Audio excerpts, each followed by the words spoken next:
mas-uuliyiinta xisbiga mucaaradka ee waddan ee gobolka togdheer oo maanta shir jaraa'id ku qabtay xarunta xisbiga mucaaradka ee waddan ee magaalada burco ayaa waxay ka hadleen roobab muddooyinkii ugu dambeeyey ka daayay magaalada burco islamarkaasina khasaare nafeed iyo mid maaliyadeedba u geystay shacabka kala duwan ee gobolkan togdheer gaar ahaan magaalada burco. mas-uuliyiintan ayaa waxay xukuumadda somalilan ay si adag ugu dhaliileen inaanay gurmadkii dowladnimo ee shacabku xaqa ugu lahaayeen aanay ka geysan roobabkani da-ay. sidoo kaleeta mas-uuliyiintani waxay soo dhaweeyeen hadal oo maalinnimadii shalay hajeediyey gudoomiyaha ku-meel gaadhka ee xisbiga wadani. mas-uuliyiintan oo la hadlaya warfidyanadana waxay yidhaahdeen alxamdulilaahi rabbilcaalamiin waxay inoo dahay raxmaddii guga oo aynu sugaynay oo inaga raagtay oo bishii shanaad inoo bilaabantay. nimcadaa ilaahay uu inoo keenay waxay keentay khasaare ay ku keentay degmada burco gudaheeda waxyeelo naf iyo maalbale.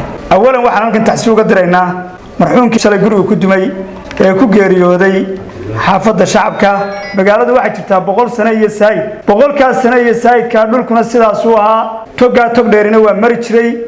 biyahaasina kala dhac way ka imanayeen.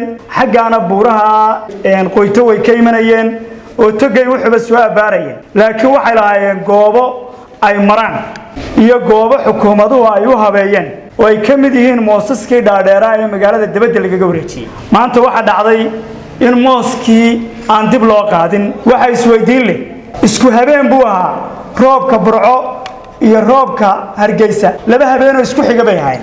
habeen baa u dhaxeeyey. burco haddana shalay roobku waa ku soo noqday. madaxweynuhu dadkii dhintay tacsiib u diray ee ku dhintay hargeysa. xataa laan maanaan maqal dadkii shalay burco ku dhintay tacsiibaa loo diray. manaanaan maqal xukuumadda oo ka hadlaysa. waxa weeye gobolkii togdheer dayac weyn oo xukuumadda dhexe ku samaysay ayaa ka muuqda. waa nasiib darro in la istaagi waayo gobolladii dalka oo aafa ka jirto. waxaa kaloo iyaduna jirta magaalada Layacaynaba oo barakacayaasha ugu faraha badan ee Soomaaliland ay joogaan. wasiiradaas isma taagin. roobabkii ugu badnaana ay dumiyeen maxay haytay goobihii dawladda iyo guriyada shacabka. aad iyo aad baan arkaa maxay haytay aan uga xunahay. dalku badbaado qaran buu u baahan yahay oo dhan walba. hadday xagga afooyinka dabiiciga tahay, hadday xagga siyaasadda iyo politicianka ay tahayna waxa loo baahan yahay badbaado loo baahan yahay.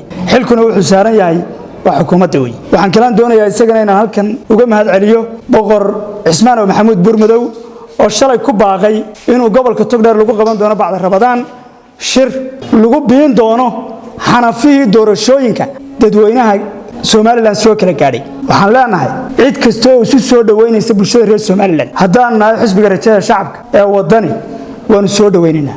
aad iyo aad waxaan u soo dhaweynaynaa hadalkii mugaya miisaanka balaha ee uu shalay tojeediyay gudoomiyaha ku-meel gaadhka Cabdiqaadir Jirde.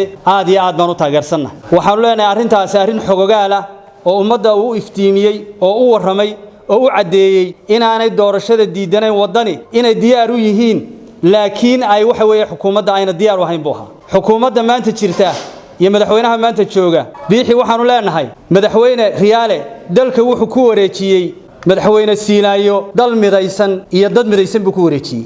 adigana Siinaayo wuxuu kugu wareejiyay dal midaysan iyo dad midaysan buu kugu wareejiyay. laakiin maanta madaxtooyada Soomaaliland inay noqoto meel Soomaaliland loogu kala faaliyo oo leeyahay laba xisbina doorashay galayaan xisbina waa laga reebayaa oo taladii qaranka la kala dhantaalo oo qarannimadii Soomaaliland la kala dhantaalo maanta lagama filaynin. madaxweyne lagaagamana fadhiyo. waxaanu leenahay ku soo noqo qarannimadii dalka midnimadii dalka ee lagu dhiibay ee lagu wareejiyay. khasaaro fara badan oo naf iyo maalba leh ayaa ka dhacay magaalada. waxa kale inuu ognahay in aan xukuumaddu wax gurmada oo laga hayaa aanay jirin. hargeysa mid madaxweyne ilaa askari waa loo gurmanayay. burca miyaana ka mid ahayn Somaliland. wax dhaqdhaqaaq ah ama hawlgala oo gobolka ka socda ma jiraan. eedaana ma leh cidda gobolka joogta hadday heer gobol tahay iyo hadday gole deegaan tahay toona ma leh. waayo waxaan maqlaynay gudoomiyaha gobolku inuu xalay ka hadlay oo yiri dawladda dhexe ayaan gurmad u dirsanay hal cagaf baana naga soo gaadhay. arrintaas runtii waa arrin ceeb ah. waa arrin muujinaysa ummadii Somaliland inay kala qoqobanto aanay sinayn. in laga hadli waado in dadka ku dhintay la taxsiin waado in khasaaraha ka dhacay laga sheegi waado in gurmad loo fidin waado may geyn burco ma geeyo.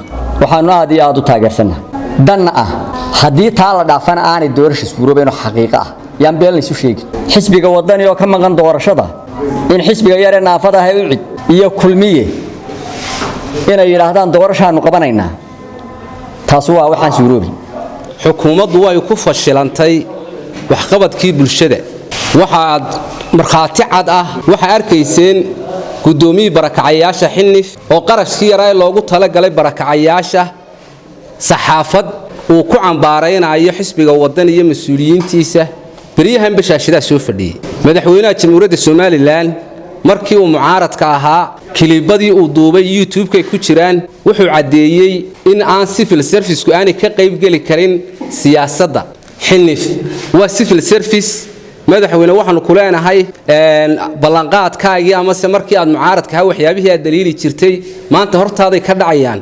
xukuumaddaadana samaynaysa xilnif baa kow ka ah qarashkii barakacayaasha ayuu saxaafad intaa ku hayaa waxaan madaxweyne ku leenahay tadkuru shay wa tansa shay wixii aad xusi jirtay waadi lowday arintaas waa laga fadhiyaa waa Khalid Bakeyle wararka fogaan araga xorta Star TV Burco